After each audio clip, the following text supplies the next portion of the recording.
வானவில் டிவி நேயர்கள் அனைவருக்கும் வணக்கம். நான் உங்கள் சிவசதீஷ். மகளிர் தினத்திற்கான ஒரு சிறப்பு நிகழ்ச்சி. இதுக்காக 2 அணிகள் வந்திருக்காங்க. இங்க ஒரு பக்கம் வந்திருக்காங்க. சர்வதேச பெண்கள் தினத்திற்காக ஒரு ஒப்பற்ற நிகழ்ச்சி வரப்போகுது. எப்பவுமே பேசுறது அப்படின்னு சொன்னா எல்லாத்துக்கும் இனிக்கும். ஆனா பெண்கள் பேசுறது ரொம்ப ரொம்ப இனிக்கும். இதுல இருந்து நம்ம தலைப்புக்கு வந்துடலாம். பெண்களுடைய கனவை நினைவாக்குவது கணவனா தந்தையா? எப்படி உங்களுடைய கனவை நினைவாக்கி இருக்காங்க? இந்த பக்கம் தந்தைன்னு பேசுகிறாங்க, இந்த பக்கம் கணவன் அப்படின்னு பேசுகிறாங்க. இதில் என்ன சிறப்புன்னு கேட்டிங்கன்னா, கல்யாணம் ஆனவங்க தான் கணவனை பற்றி பேசணும்னு இல்லை, கல்யாணம் ஆக போகிறவங்க கூட பேசுகிறீங்க இல்லையா? இங்கே கல்யாணம் ஆகாதவங்க யார்? ஏன் சந்தேகமாக தூக்குறீங்க? உங்களுடைய வாழ்க்கையில் உங்கள் அப்பாவுடைய ரோல் எப்படி இருக்கு? எங்கேயோ ஒரு ஊரில் நான் இருந்து இங்கே என்னை நம்பி படிக்க அனுப்பி இப்போது நான் நினச்சதெல்லாம் நான் பண்ணிட்டு இருக்கேன்னா அதுக்கு எங்கள் அப்பா தான் காரணம். நினைச்சதெல்லாம் பண்ணுறது அப்படிங்கிற ஒரு பெரிய விஷயம் இருக்குது. நினைச்சதை செய்யறதுக்கு ஒரு வாய்ப்பு கொடுக்குறதுங்கிறது அப்பா தான் கொடுத்துருக்காரு உங்களுக்கு. அப்பா என்ன பண்ணுறாருமா? அப்பா கேஸ் சிலிண்டர் ஏஜென்சியில் ஒர்க் பண்ணுறாரு. அப்படி ஒர்க் பண்ணி உங்களை என்ன சிஎஃப்எஸ் படிக்க வைக்கிறாரா? Criminology and forensic science. Final year law student. உங்களுடைய வாழ்க்கையில் அப்பாவுடைய ரோல் எப்படி இருக்கு? ஆக்சுவலி அப்பா he's a neuro surgery patient. அவரால் ஃபினான்ஷியலாக ஹெல்ப் பண்ண முடியாது. பட் தென் இவ்வளோ ஸ்ட்ராங்காக நான் இருக்கணும்னு ஏன்னா எங்கள் தாத்தா ஹீஸ் அன் ஆர்மி மேன். அப்பாவுக்கு அப்பத்துலேருந்தே நான் ஆர்மி போகணும் அப்படின்ற ஆசை. ஃபர்ஸ்ட் என்ன தோணுச்சுன்னா ஹைட் இஷ்யூஸ்னால என்னால் ஆர்மி போக முடியல. அப்புறம் போக போக லா படித்து அதில் ஜட்ஜ் என்ட்ரி பண்ணி ஜட்ஜாக போக முடியும் அப்படின்னு தோணுச்சு. ஸோ அதுக்காக நான் படிச்சுட்டு இருக்கேன். அப்பா ரொம்ப ஸ்ட்ராங்காக சப்போர்ட் பண்ணிட்டு இருக்காரு. பொண்ணுனா இதிலோட நிறுத்தணுமா, ஏதோ கனவு ஏதோ அதை நோக்கிப்போ, என்ன டைம் டியூரேஷனாலும் நீ நோக்கிப்போ, நான் வெயிட் பண்ண, நான் பாத்துக்கிறேன். அது அந்த சப்போர்ட் தான் எங்க அப்பா எனக்கு எப்பவுமே கொடுத்துட்டு இருக்காரு. உயரம் இல்லைன்னா என்ன, அதை தாண்டி நீ உயரத்துக்கு போகணும், ஜட்ஜ் ஆகணும் அப்படின்னு சொல்லியிருக்காங்க. எங்க அப்பா உங்களோட ரோல் பெரிய ரோல் தான். நீங்க சொல்லுங்க மேடம். பிஹெச்டி படிக்கிறதுக்கு நான் ரொம்ப யோசிச்சேன். ஸோ பிரதர் அண்ட் சிஸ்டர் இருக்காங்க, ஃபினான்ஷியலி அவங்கள படிக்க வைக்கணும், செய்யணும். நம்மளும் இப்போ போய் பிஹெச்டி போட்டோம்னா ரொம்ப கஷ்டமா இருக்குமே, நம்ம சமாளிச்சிருவோமா? குடும்பத்தில் இதுக்கு முன்னாடி அதாவது டாக்டரேட் வாங்கி? இல்ல sir, I am first graduate and first PhD scholar in my family. இது பெரிய விஷயம் தானே. ஒரு வீட்டில் முதல் டாக்டர் என்னுடைய மகள் வரணும் அப்படின்னு சொல்லி டாக்டர் ஆகணும்னு நினைக்கிறது அப்பாவுக்கு பெரிய விஷயம் தானே. அப்பா என்ன பண்றாங்க? அப்பா ஒரு பிரைவேட் லாட்ஜ்ல மேனேஜரா இருக்காங்க. சூப்பர். நீங்க? சார் எனக்கு ஆக்சுவலாக மெடிசின் ஃபீல்டில் போகணும்னு சொல்லிட்டு சின்ன வயசுலேருந்தே ரொம்ப ஆசை. எங்கள் ஃபேமிலியில் பொண்ணுங்களெல்லாம் ரொம்ப படிக்க வைக்க மாட்டாங்க. ஸோ வீட்லேயுமே எல்லாரும் வேணான்னு தான் சொன்னாங்க. ஏன்னா மெடிசன் ஃபீல்டில் போனால் டே நைட் போகணும், அது செக்யூரிட்டி இருக்காதுன்னு சொல்லிட்டு வேணான்னு சொன்னாங்க.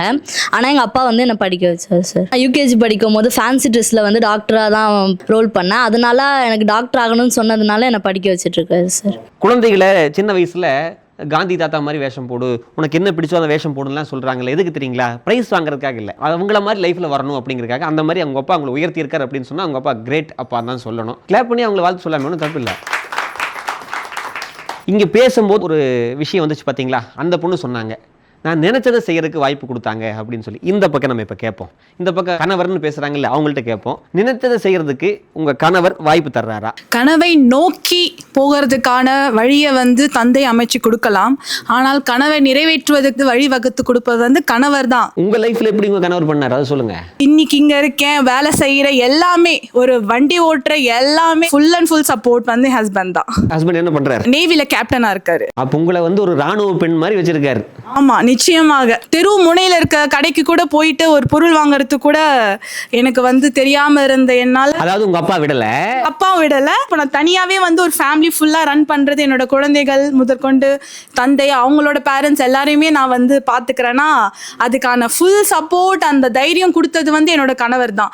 என் கனவை நிறைவேற்றுறது கண்டிப்பா என்னோட கணவர். இவங்களுடைய கனவை நிறைவேற்றுவதால் அவருக்கு கணவர்னு பேரு அப்படின்னு வச்சுக்கலாம். நிச்சயமாக.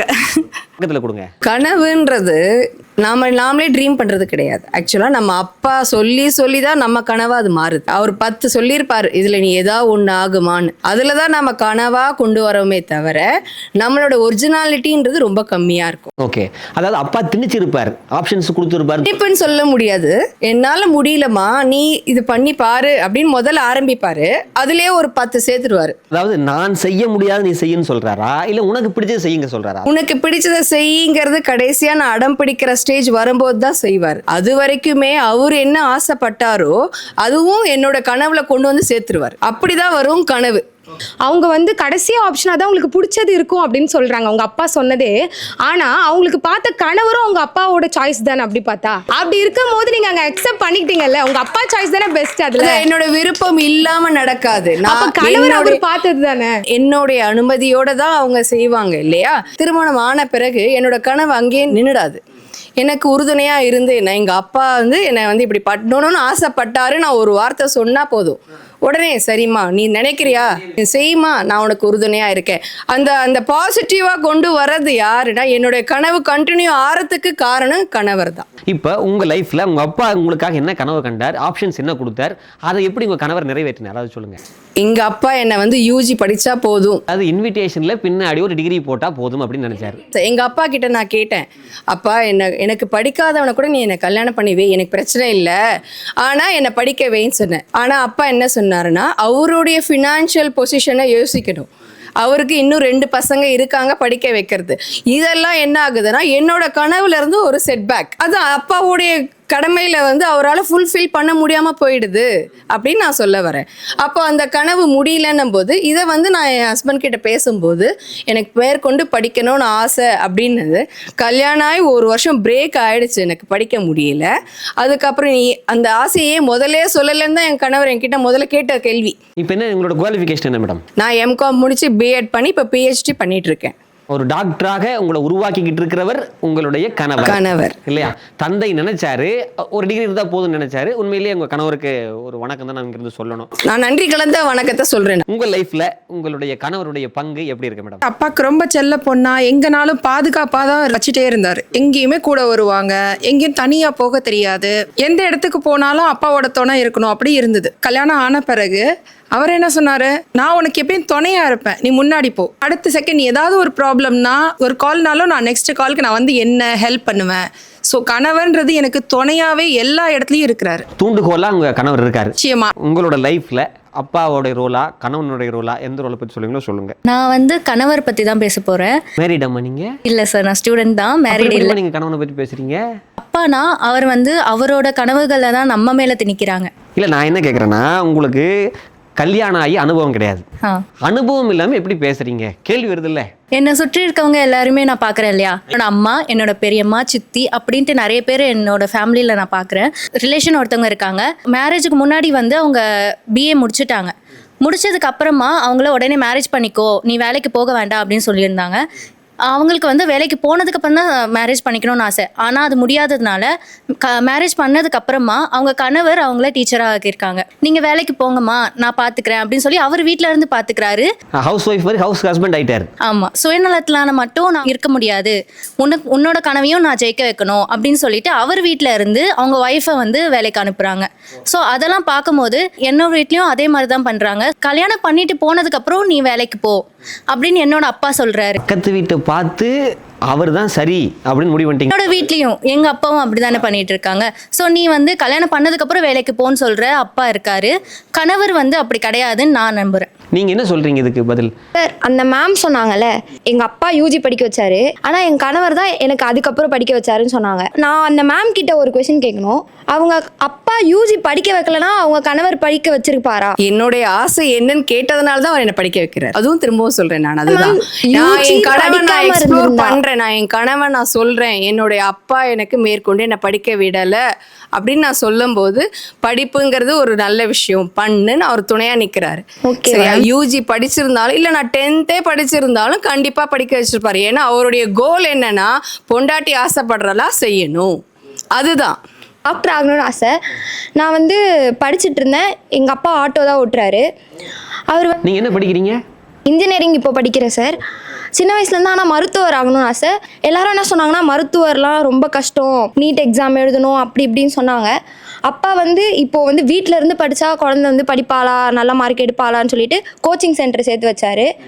அதுலேயும் படித்து ஆனால் எனக்கு தோல்வி தான் அடைஞ்சிட்டேன். ரொம்ப மதிப்பெண் ரொம்ப திட்டினாரா உங்க அப்பா? திட்டினாரா? இல்லை சார், எனக்கு ரொம்ப கவலையாக இருந்துச்சு. அந்த கோச்சிங் சென்டருக்கான ஃபீஸ் எவ்வளவு வரும் மினிமம்? 1.5 லட்சம் சார். 1.5 லட்சம் கொடுத்து 1.5 லட்சம் கட்டி படிக்க வச்சாரு. அப்பா உங்க அப்பா திட்டி இருக்கணும்லமா?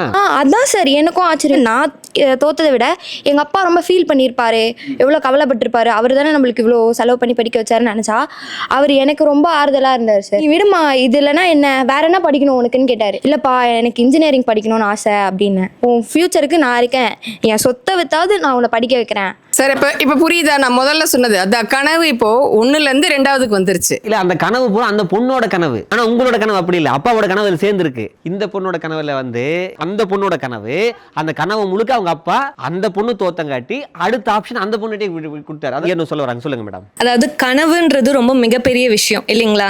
அவங்க வந்து ஒரு கனவுல ஃபிக்ஸ் ஆயிருந்தாங்க, டாக்டர் ஆகணுன்ற கனவுல. நீங்க ஒரு டாக்டர், நீங்க சொல்லலாம். ஆமா. ஸோ இந்த டேடிஸ் லிட்டில் பிரின்சஸ்ன்னு சொல்லுவாங்க, கேள்விப்பட்டிருக்கீங்களா? எப்போவுமே வந்து அப்பாங்களுக்கு வந்துட்டு பெண்கள்லாம் வந்துட்டு ரொம்ப ஸ்பெஷல். இந்த விதத்துலையும் வந்துட்டு நம்ம வந்துட்டு பாதிச்சிடக்கூடாது, அவங்கள வந்து பத்திரமா பார்த்துக்கணும் அப்படின்னு சொல்லிட்டு. இப்போது அவங்க மார்க் கம்மியாச்சு அப்படின்னும் போது அவர் இன்னும் உந்துதல் சக்தியாக இருந்து திருப்பி ரீஅப்பியர் பண்ண சொல்லியிருந்திருக்கலாம். இன்னும் பெட்டராக என்ன பண்ணுறதுன்னு பார்த்துருக்கலாம். நிஜமாவே அவங்க கனவு அதுன்ற பட்சத்தில். ஒரு பாயிண்ட் சொல்லலாமா? இல்ல அவங்க என்ன சொல்றாங்க சொல்லுங்கம்மா. அவர் வந்து சொன்னது என்னன்னா, நீ இன்னும் படிமா, திருப்பி ஒரு வாட்டி ரிப்பீட் பண்ணுன்னு தான் சொன்னாரு. அதாவது உங்களோட கோல் நீங்க தான் குறைச்சிக்கிட்டீங்களே தவிர அப்பா குறைக்க விடல. அப்பா குறைக்கல. 1.5 லட்சம் போனாலும் பரவாயில்ல, இன்னொரு 1.5 லட்சம் கட்ட தயார், நீ தயார், நீ படி அப்படின்னு சொன்னாரு. எனக்கு வந்து அப்பா இன்னும் கஷ்டப்படுறதுல எனக்கு விருப்பம் இல்லை. சரி நெக்ஸ்ட் என்ன பண்ணலாம், இன்ஜினியரிங் படிக்கலாம் நான் தான் யோசித்தேன். எங்கள் அப்பா நீ என்ன படிக்கிறியோ படி, நான் உனக்கு இருக்கேன், உனக்கு சப்போர்ட்டாக இருக்கேன், உனக்கு என்னென்ன படிக்கணுமோ படின்னு சொன்னார். சார் இப்போ எனக்குமே அவங்களோட சுச்சுவேஷன் தான். டாக்டர் படிக்கணும்னு சொன்னோன்னே என்னையுமே எங்கள் அப்பா வந்து ஒரு ப்ரைவேட் நீட் கோச்சிங்கில் வந்து சேர்த்தாங்க. 1.5 lakhs பே பண்ணாங்க. இப்போ எஸ் சார். அப்பா என்ன பண்ணுறாங்கம்மா? அப்பா வந்து கார்பெண்டர் சார். லாஸ்ட் இயர் ஜானில் வந்து எனக்கு ஒரு சர்ஜரி பண்ணியிருந்தாங்க. எனக்கு பிளியோமாஃபிக் அடினோமா சர்ஜரி பண்ணியிருந்தாங்க. ஸோ எனக்கு இந்த சைடே வந்து ஒர்க் ஆகலை. அதனால எங்கள் அப்பா வந்து என்ன சொன்னார்னா, உன்னால் என்ன முடியுமோ நீ அதை பண்ணுமா. நான் அப்போ 12th படிச்சுட்டு இருந்தேன். அப்போ பப்ளிக் எக்ஸாம் என்ன ப்ரெஷர் இருக்கும் அப்படின்றது எங்கள் வீட்டில் யாருமே வந்து ப்ரெஷர் பண்ண. ஆமாம், இந்த பப்ளிக் எக்ஸாம் வந்தாவே போதும், பேசக்கூடாது, ஓடக்கூடாது, ஆடக்கூடாது, எல்லாம் பண்ணிடுவாங்க. என்னோட கனவுலேருந்து நான் வந்து பிரேக் எடுக்கல சார். இன்னமும் என்னை எப்படி அப்கிரேட் பண்ணிக்கலாம் அப்படின்றதுக்கு வந்து எங்கள் அப்பா ரொம்ப ஹெல்ப் பண்ணிருக்காரு. இப்போ அப்பான்னு சொல்கிறீங்க. எங்கள் அப்பா வந்து நிமான்ஸ் பேஷண்ட். நான் வந்து ப்ராட் அண்ட் பார்ன் வந்து பெங்களூர், கர்நாடகா. எனக்கு 10th தான் நான் படிச்சிருந்தேன். எங்கள் அப்பாவுக்கு வந்து நிறைய கடன் இருந்தது. Plus if a patient be at home எப்படி அவங்களால சர்வை பண்ண முடியும்ன்ட்டு நம்ம வாழ்க்கையில் நம்ம பார்த்துருக்கோம். ஆனால் எங்கள் டேடி அப்படி இருக்கும் போதும் எங்களை வந்து ஒரு 10th வரைக்கும் எங்கள் டேடி படிக்க வச்சாங்க.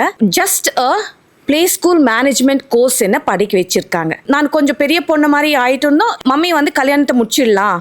So I am the eldest daughter in my home. 2 தம்பிங்க, ஒரு தங்கச்சி. How can a family survive? எப்படி எங்களால் எங்கள் மம்மியால் இவ்வளோ பேரை கொண்டு போகணும்னு சொல்லிட்டு என்ன கல்யாணம் பண்ணி கொடுத்தாங்க. சென்னையில் கல்யாணம் பண்ணி கொடுத்தாங்க.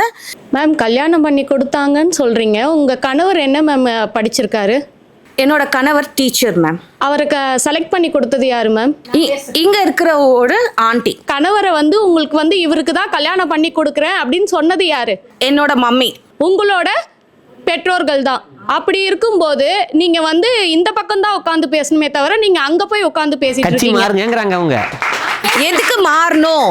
ஏன்னா அதுக்கப்புறம் தான் என்னோட வாழ்க்கை. கல்யாணம் பண்ணி கொடுத்துருந்தோம், 2 சைல்டு ஆயிட்டாங்க, ஒரு பாய் ஒரு கேர்ள். அப்புறமா என்னோட கணவர் வந்து என்னோட ட்ரீம்ஸ் அவரே தெரிஞ்சுக்கிட்டாரு. நீங்க சொன்னீங்களா அவர் தெரிஞ்சுக்கிட்டாரா? அவரே தெரிஞ்சுக்கிட்டாரு. அதுல தான் நான் அவரை பெருமையா நான் சொல்றேன். பீயிங் அன் SLC அவர் என்ன ஒரு கவர்மெண்ட் ஸ்கூல்ல தான் +1 +2 படிக்க வச்சாரு. நாங்கள் எப்படி தெரியுமா, அந்த வண்டியில் போவோம், ரொம்ப கஷ்டமாக இருக்கும் அந்த டைமில். 2 பசங்களை கூப்பிட்டுட்டு என்னோட சேர்த்து 3 பேராக ஸ்கூலுக்கு போவோம். என் கணவர் அத மாதிரி என்ன படிக்க வச்சார். அதான் உங்களை படிக்க வச்சிருக்காரு. என்ன படிக்க வச்சார். பெரிய விஷயம் இல்ல. அவர் டீச்சிங் ப்ரொஃபஷன்ல தானே மேம் இருக்காரு. டீச்சர். ஆனாலும் அந்த ஒரு மனசு வரணும் இல்லையா? ஒரு டீச்சருக்கு தெரியாதா? அந்த டீச்சரை வந்து தேர்ந்தெடுத்து அதனால தான் உங்களுக்கு உங்க பெற்றோரே கொடுத்துருக்காங்க. அந்த பேஸ் வந்து அங்கிருந்து தான் வந்திருக்கு உங்களுக்கு. பெற்றோர்கள் குழந்தைகளை படிக்க வைக்கிறது கடமை.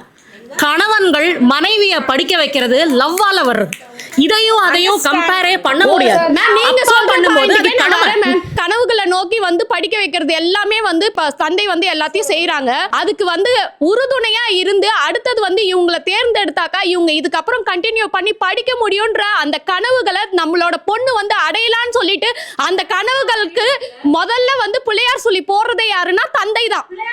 சரி, நீங்க எல்லாரும் படிப்புன்னு இவ்வளவு பேசுறீங்கல்ல, எத்தனை பேர் வீட்ல உங்களுக்கு பிடிச்ச Dress போட முடியுது? எத்தனை பேர் வீட்ல நினைச்ச மாதிரி முடி வெட்டிக்க முடியுது? இதெல்லாம் பிஃபோர் மேரேஜ். நீங்க சொல்றதெல்லாம் பிஃபோர் மேரேஜ். இதெல்லாம் பண்ண முடிஞ்சது. ஆஃப்டர் மேரேஜுக்கு அப்புறம் எல்லாத்துக்கும் நிந்தா குத்தம், நடந்தா குத்தம், உட்கார்ந்தா குத்தம், எழுந்தா குத்தம், சாப்பிட்டா குத்தம், படுத்தா குத்தம், எல்லாத்துக்குமே குத்தம் தான் கண்டுபிடிக்கிறாங்க. சொல்றாங்க. நீங்க சொன்னீங்க உங்க அப்பா அம்மா தானே உங்களை படிக்க வச்சாங்க, அதுக்கப்புறம் தானே நீங்க வரீங்க. நான் 70s கிட்ஸ். உங்களுக்கு தெரியும் மின் காலத்துல எல்லாம் எப்படின்னா பொண்ணுங்களை ரொம்ப படிக்க வைக்க மாட்டாங்க, சரியா? எனக்கு 2 அண்ணன், நான் ஒரு பொண்ணு. ஆனா என்ன வந்து டிகிரி மட்டும் தான் படிக்க வச்சாங்க. நான் ஹையர் ஸ்டடீஸ் போகணும்னு கேட்டதுக்கு அண்ணனுங்களே இன்னும் முடிக்கல, நீ பண்ணனா பையனை விட்டு பொண்ணை படிக்க வச்சாங்க. அப்புறம் நீ படிச்சுனா உனக்கு மேல ஹஸ்பண்ட் வந்து படிச்சா நான் பார்க்கணும், அதனால இப்போ வந்து முடியாதுன்னு என்ன கல்யாணம் பண்ணி கொடுத்துட்டாங்க. பட் என்னோட விருப்பத்தை வந்து நான் என் ஹஸ்பண்ட் கிட்ட சொன்னப்போ அவர் என்ன சொன்னாரு, நீ தாராளமா படிக்கலாம். இப்போ நான் போன உடனே 1 வருஷத்துல குழந்தை வந்ததுனால அப்ப படிக்க முடியல, ஓகே கொஞ்ச நாள் பொறுத்து. அப்போ எனக்கு வந்து எங்க ஹஸ்பண்ட் தான் அந்த உரிமை கொடுத்தாங்க. அதாவது என்னோட கனவை நினைவாத்துறது வந்து படிக்கிறது. இன்னொன்று இப்போ ஹேர் ஸ்டைல்லாம் சொன்னாங்களே, இப்போ நான் கல்யாணத்துக்கு அப்புறம் தான் இது எனக்கு லாங் ஹேர் வச்சிருந்தேன். இப்போ எங்க ஹஸ்பண்ட் என்ன பண்ணாங்க, மேம் வயசானதுக்கு அப்புறம் எதை வச்சா என்ன வைக்கலனா என்ன மேம்? எனக்கு வயசுல இருக்கும்போது பண்ண அந்த கனவை வந்து நிறைவேற்ற விடுறது தந்தை தாங்க. ஆனாலும் நான் என்ன பண்ணேன், எனக்கு படிக்கணும். எல்லா கனவுலயும் ஒரு சுயநலம் இருக்குங்க. என்னோட ஒரு சுயநலம் இல்லாம நீங்க இந்த அளவுக்கு முன்னேறிலாம் வந்திருக்க முடியாது. எல்லா கனவுலயும் சுயநலம் இருக்கு. ஆனா தந்தையோட கனவுல எந்த சுயநலமும் இருக்காது. நம்மளோட ப்ரிஃபரன்ஸ் தான் அங்க அதிகமா இருக்கும். இப்போ நான் 40 years of ஸ்கூல் முடிச்சேன். இப்பவும் நாங்க ஸ்கூல் ஃப்ரெண்ட்ஸோட இருக்கோம். அவங்களோட குழந்தைங்களுக்கு கல்யாணம்னா வெளியூர் என் கணவர் அனுப்புறாரு. 3 days போறேன். நான் NSS ஆஃபீஸரா இருந்தேன். 1 week வந்து ஒரு வில்லேஜ்ல போய் ஸ்டே பண்ணுவேன். என் ஹஸ்பண்ட் அனுப்புறாரு. மேம் 16 வயசுக்கும் 26 வயசுக்கும் 36 வயசுக்கும் வித்தியாசம் இருக்கு மேம். எல்லா காலங்களும் ஒரே மாதிரி. நமக்கே ஒரு மெச்சூரிட்டி கிடைக்கும். நம்ம பேரண்ட்ஸே நம்புவாங்க, பாப்பா வளர்ந்துட்டா, அவளே எல்லா முடிவும் எடுக்கிற அளவுக்கு திறமையா வந்துட்டா. நான் உங்க ஜெனரேஷன்ல இப்போ உங்களை எல்லாருமே பிஜியா PhD கூட படிக்க வைக்கிறாங்க. நாங்க கல்யாணம் பண்ண வயசு என்ன, இப்போ நீங்க கல்யாணம் பண்ண வயசு என்னம்மா? நீங்க எல்லாமே செட்டில் ஆகி பண்ணிக்கிறீங்க. பட் நாங்க ஒண்ணுமே தெரியாம இருந்து எங்களோட ஆசைகள், நாங்க வேலைக்கு போறோம். இப்போ நான் ஃபினான்ஷியல் ப்ராப்ளம்ல இருந்து எங்க டிசிஷன் மேக்கிங்ல இருந்து எங்க ஹஸ்பண்ட் தாம்மா கொடுக்குறாங்க எங்களுக்கு. டெசிஷன் மேக்கிங் அப்படிங்கும்போது உங்களால் சுயமாக அந்த முடிவை எடுக்க முடியுதா, இல்ல கணவரோட ஒப்பீனியன் கேட்கணும், இல்ல உங்களோட முடிவு அவங்க எடுக்கிறாங்களா அப்படிங்கறத சொல்லுங்க. சந்தோஷ் சுப்பிரமணியம் படம் பார்த்திருக்கீங்க இல்லையா சார்? அந்த படம் மாதிரி தான் சார் முக்காவாசி பொண்ணுங்களோட வாழ்க்கை. இந்த 2 விரல்ல ஒரு விரல் தொடுன்ற மாதிரி தான் பாதி அப்பா விரலையே நீட்டுவாங்க. இப்போ என்னோட எக்ஸாம்பிள் பாத்தீங்கன்னா, எல்லாரும் வந்து டாக்டருக்கு படிக்கணும்னு நினைச்சேன், ஆனா எங்க அப்பாவால இவ்வளவுதான் படிக்க வைக்க முடிஞ்சுன்னு சொல்லி சொன்னாங்க. என்னோட கதையே அப்படியே ஆப்போசிட். நான் டாக்டருக்கே படிக்க கூடாதுன்னு நினைச்சேன். ஏன்னா எங்க வீட்டுல எல்லாருமே டாக்டர்ஸ். எங்க அப்பாவோ அம்மாவோ என் கூட அவ்வளவா டைம் ஸ்பெண்ட் பண்ணது கிடையாது. நாங்க வெளியே அவ்வளவா போனது கிடையாது. நான் வீட்டுக்குள்ளேயே தான் இருப்பேன். பக்கத்துல இருக்க கடைக்கு கூட என்ன போறதுக்கு விட மாட்டாங்க. என்ன ஒரு நாள் கூட்டு போய் ஒரு காலேஜ்ல இறக்கி விட்டு, இதுதான் உன் காலேஜ், இங்கதான் நீ படிக்க போற, உனக்கு MBBS சீட், அவ்வளவுதான். உங்களுக்கு என்ன ஆகணும்னு ஆசையா இருந்துச்சு? நான் எங்க அப்பா கிட்ட +1ல கேட்டேன் சார், எனக்கு ஒரு பியூட்டி பார்லர் வச்சுட்டாங்க. லண்டனுக்கு போய் மேக்கப் கோர்ஸ் படிச்சுட்டு வரேன், இல்ல ஃபேஷன் இன்ஸ்டிடியூட்டுக்கு போய் ஃபேஷன் டெக்னாலஜி படிச்சுட்டு வரேன், எனக்கு ஒரு பொட்டிக்கோ இல்ல ஒரு பியூட்டி பார்லரோ வச்சுட்டாங்கன்னு 20 வருஷம், அதாவது இப்போ அதெல்லாம் ட்ரெண்ட்ல இருக்கு. 20 வருஷத்துக்கு முன்னாடி நான் எங்க அப்பா கிட்ட கேட்டேன், 2 டாக்டரோட பொண்ணு நீ வந்து ஊருக்குள்ள எல்லாருக்கும் மூஞ்சில பெயிண்ட் அடிச்சு சுத்தினா எங்களை எல்லாம் என்ன சொல்லுவாங்கன்னு கேட்டாங்க எங்க வீட்டுல. கல்யாணத்துக்கு அப்புறம் என் ஹஸ்பண்ட், என்ன உனக்கு மேக்கப் கோர்ஸ் தானே படிக்கணும், போய் படிச்சுட்டு வா அப்படின்னு சொல்லி he made me study it. அவர் என்ன காசு கட்டி படிக்க வச்சாரு. இன்னைக்கு நான் டாக்டர், ஆல்சோ மேக்கப் ஆர்டிஸ்ட். என்னோட கனவு இவ்வளவுதான். ஆனா எங்க அப்பா அவரோட கனவு நனவாகணுன்றதுக்காக என்னோட சின்ன சின்ன கனவுகள்லாம் வந்து புதைக்கப்பட்டுச்சு. மேம் அவ்வளோ சொன்னாங்க, எவ்வளோ லென்த்தாக சொல்ல முடியும். ஆனால் ஃபஸ்ட்டு டைம் பேசுகிறச்சே அவங்க சொன்னாங்க, எனக்கு சொல்லித்தர பிடிக்குன்றனால தான் டீச்சிங் எடுத்துருந்தாங்க. இவ்வளோ இவங்க டீட்டெயிலாக பேசுகிறாங்க. அப்போ என் ஹஸ்பண்ட் தான் சப்போர்ட் பண்ணாங்க எல்லாரும். கோவிட் டைமில் ஒர்க் ஃப்ரம் ஹோம் கொடுத்தப்போ எத்தனை டிவோர்ஸ் கேஸ் ஃபைல் ஆச்சு தெரியுமா? 13B. Just because we have to face. இப்போ நானும் என் ஹஸ்பண்டும் இருக்கோம் அப்படின்னா மூஞ்ச பார்த்துக்கணுன்றதுக்காக நிறைய பேர் டிவோர்ஸ் இருந்தாங்க. இதை மறுத்து பேசுகிறேன் நான். ஹஸ்பண்ட் வந்து புரிஞ்சுக்கிறவரா இருந்தா, அதே சமயம் ஒய்ஃபோட எல்லா எண்ணங்களையும் கரெக்டாக புரிஞ்சுக்கிறவரா இருந்தால் இது நடக்கவே நடக்காது. என்னோட வாழ்க்கையில் நடந்தது என்னன்னா, கோவிட்ல நான் இன்னொரு 2 days தான் இருப்பேன்னு அவருக்கு ஃபோன் வந்திருக்கு. அந்த அளவுக்கு நான் ஹாஸ்பிட்டல் பேஷண்ட்டு. ஆனால் அவர் கொடுத்த தன்னம்பிக்கை, நீ இருக்கணும், நீ மனசை விட்டுறாத, நீ இருந்தால் நம்மளோட ஃபேமிலியை வந்து நம்ம ரன் பண்ண முடியும், நீ இல்லாமல் என்னால் ஃபாலோ பண்ண முடியும், அவரோட தன்னம்பிக்கை தான். நான் சொல்லிக்கிறேன் மேம், எல்லாத்துலேயுமே ஒரு செல்ஃபிஷ்னஸ் இருக்கு மேம். இதில் கூட நீங்கள் பாருங்களேன், ஏன்னா குடும்பத்தை பார்த்துக்கணும். குடும்பத்தை பார்த்துக்கிறது யாரு? நீங்க தானே பார்த்துக்கணும் மேம். நான் சின்னதா ஒரு அடிப்பட்டா கூட ஐயோ அம்மா அப்பான்னு கத்துவீங்களா, ஐயோ என்னங்கன்னு கத்துவீங்களா? நீங்க சொல்லுங்க. இல்ல நான் கேட்கிறேன், ஏங்க கல் தோன்றி மண் தோன்றா காலத்தே முன் தோன்றி மூத்த மொழி தமிழ் சொல்லி கொடுத்ததே அப்பா தாங்க. ஃபர்ஸ்ட் போட்டு சொல்லி கொடுத்ததே அப்பா தான். உங்களுக்கு ஃபவுண்டேஷனா இருந்தது அப்பான்றது மட்டும்தான். சப்போர்ட் பண்றதுக்கு உங்க ஹஸ்பண்ட் வராருன்றீங்க. நீ உங்க கேஸ்ல அப்படி இருக்குன்றாங்க, எல்லா கேஸ்லயும் அப்படி கிடையாது. அதுதான் சொல்ல வரோம் நாங்க. எதுக்கு எடுத்தாலும் டிவோர்ஸ்ன்றீங்க. ஆமா, அதேதான் அதனால நானும் நீங்க சொல்றேன். மெஜாரிட்டியா பேசுங்க. நீங்க எப்பவுமே வந்து இவ்வளோண்டு இருக்கிறத பத்தி பேசாதீங்க. ஆமா, நான் லிட்டரலா கோர்ட் கேஸ் ஃபைல் பண்ணிட்டு இருக்கோம். எவ்வளவு சந்தோஷமா சரி, சொல்லுது கோர்ட்ல பாருங்களேன், கேஸ் divorce ஃபைல் பண்றது வாங்குறது. பாத்தீங்க இல்லையா? அதுக்கு வந்துட்டு முக்கியமான காரணமே இந்த டாடிஸ் லிட்டில் பிரின்சஸ் தான். வீட்ல குடுக்குற அவ்வளோ செல்லம். அப்போ வந்து ஹஸ்பண்டோட அம்மா அப்பா வளர்ப்பு எப்படி இருக்கு பார்க்கலாமா? அந்த கேஸ்ல முதல்ல நான் சொல்லிக்கிறேன் மேம், இது மட்டும் கேட்டுக்கோங்க. அந்த Case கேஸ்ல details இப்ப பேச வேண்டிய அவசியம் இல்ல. சின்ன விஷயம் தான், ஒரு கதை, ஸ்மால் திங் ஒன்லி. அது என்னன்னா, அவங்க அந்த ஹஸ்பண்ட் வந்து டிவோர்ஸ் ஃபைல் பண்றது கூட அவங்க அம்மாவை கேட்டிருக்காரு. இதனால எங்க அம்மாவை பேச சொல்லிக்கோங்க. எங்க அம்மா சொன்னாருங்க, எங்க அப்பா பேசினாருங்க அப்படின்றத அவரு சொல்றாரு. அந்த நோட்டீஸ்ல எவ்வளவு இட்டு கட்டி பேசுவாங்க அப்படின்றது தெரியும். உடைகள் வைத்திருக்கிறது அப்படின்னு பார்த்தா எப்பவுமே பெண்கள் தான் அதிகமாக இருக்கும். இப்போ ஒரு வீட்டுக்கு போய் பார்த்தீங்கன்னா கீழே லாஸ்ட் லேயர் மட்டும் தான் ஜென்ஸுக்கு இருக்கும், மேலே இருக்க அத்தனை லேயரும் பெண்களுக்காக தான் இருக்கும். நம்ம குழந்தை என்ன பண்ணுவோம், வேகமாக ஓடி வந்து நம்ம சட்டை மேலே காலை வச்சு மேலே இருக்கிற அவனோட துணி எடுப்பான். அந்த மாதிரி இருக்கும். நிறைய ஆக்குப்பை பண்ணியிருக்கிறது பெண்கள் தான். என்கிட்ட வெளியில் ஃபங்க்ஷனுக்குலாம் போகிறதுக்குன்னு 2 பீரோக்கு ட்ரெஸ் இருக்குது சார். அது இல்லாமல் தனியாக கபோர்டில் ட்ரெஸ்ஸு காலேஜ் வேறுன்னு வச்சுருக்கேன்.